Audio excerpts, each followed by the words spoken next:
It's Andy Drifter here. Got myself another one of these baseball jumbo mystery boxes from CVS. It's going to have a mishmash of junk wax and modern era cards. Hope your weekend is going well.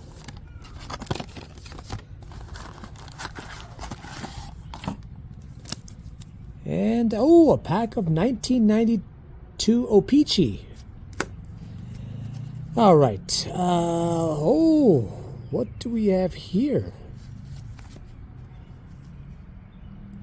Masahiro Tanaka. That is not bad at all, considering these jumbo boxes. So, starting off very nicely.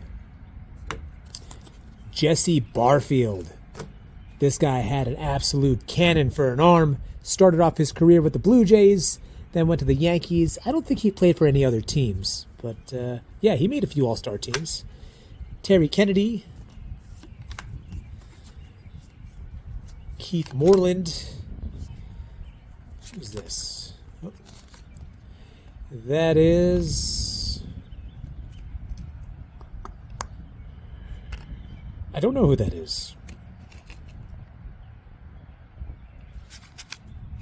No idea.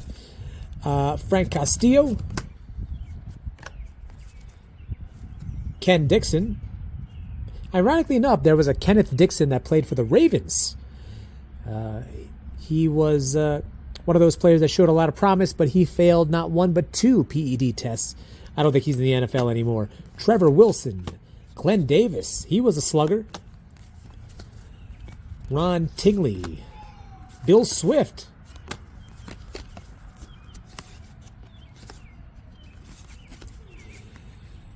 Bob Baylor, Larry Milbourne, Darrell Porter.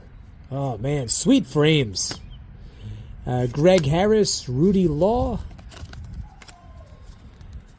Mike Moore. Got, that looks like Tom Herr, and I don't think that's Vince Coleman.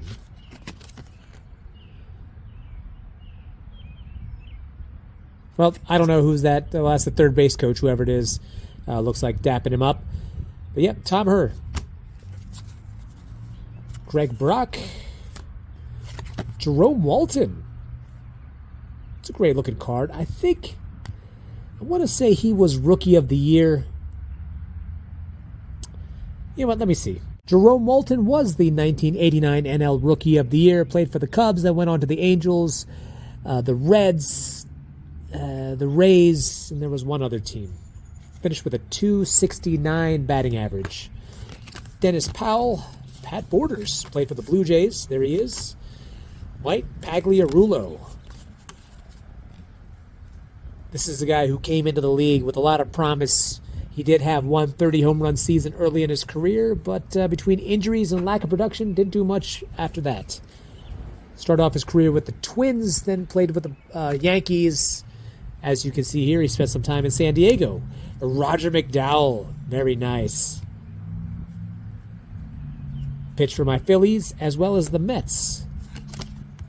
Jacob Brumfeld, Joe McGrain, John Dobson, Steve Finley. All right, let's get these cards right. All right, now we're cooking. Scott Hemmond.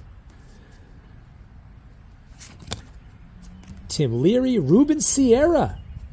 There was a season, I want to say, in the late 80s where he led the league in RBIs, made several all-star teams. Best years, you could say, were with the Rangers, but he also spent time with the Yankees and Oakland. This is Joe Nathan. Josmiel Pinto. Rafael Navoa. Dave Bergman.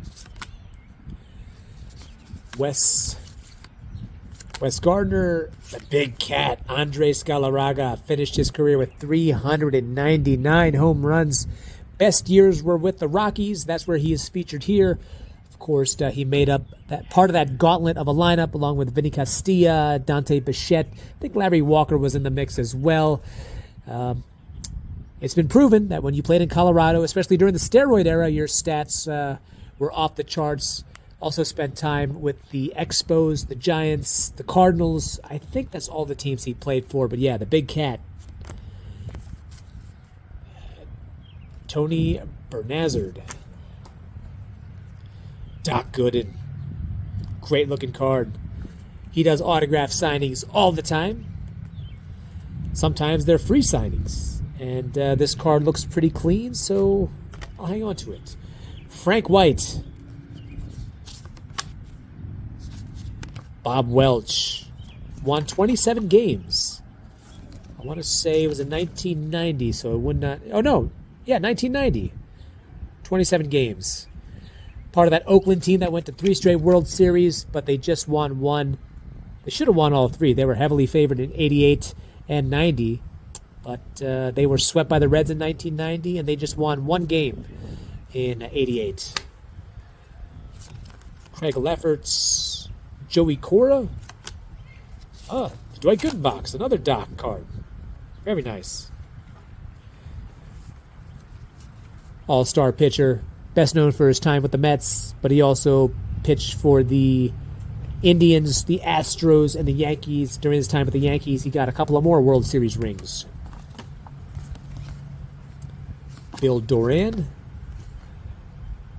Alvaro Espinosa. Damon Berryhill. Jose Oquendo. Now we got some modern era cards. Andrew Haney. Jose Lobaton. Danny Salazar. All right, let's do this pack of OPG. Oh, man, John Kruk. This would have been a great card to have him signed. I met him last year at an autograph signing. Going over to my footage, or go on to my short section, there is footage of that. I think he made 3 All-Star teams and finished with a batting average of 300 on the nose. He was a robust guy, but the man could rake. Hit for the Padres, the Phillies. He played for one other team. Also had an acting role in 1995's The Fan, starring Robert De Niro and Wesley Snipes, Benicio del Toro. Tino Martinez, another one. Mariners also spent time with the Yankees. The Big Cat. Wow. 2 Andres Galarraga cards and 2 Doc Gooden cards. Very nice. Here he is, featured with the Cardinals, like I said. Jose Offerman. Omar Olivares. Brian Hunter. Wade Boggs. All right, so we got a Hall of Famer. Won numerous batting titles. Was a perennial All-Star. Red Sox, Yankees, Devil Rays. And one of 3 players to have his number retired at Tropicana Field. Has his number retired at Fenway. I don't know if he's got his number retired at Yankee Stadium. Not sure about that. Finish off with Eddie Taubensee. So, you know what? Considering these boxes are mostly junk, wasn't bad. Hall of Famer, World Series winners, Cy Young winners, and this Masahiro Tanaka commemorative medallion card, which actually has some serious weight to it. That is it for this jumbo box rip. Thank you so much for watching. Be sure to hit like and subscribe, and have yourselves a fantastic Father's Day weekend. Pitcher featured on this great looking card is Donovan Osborne. Just wanted to point that out.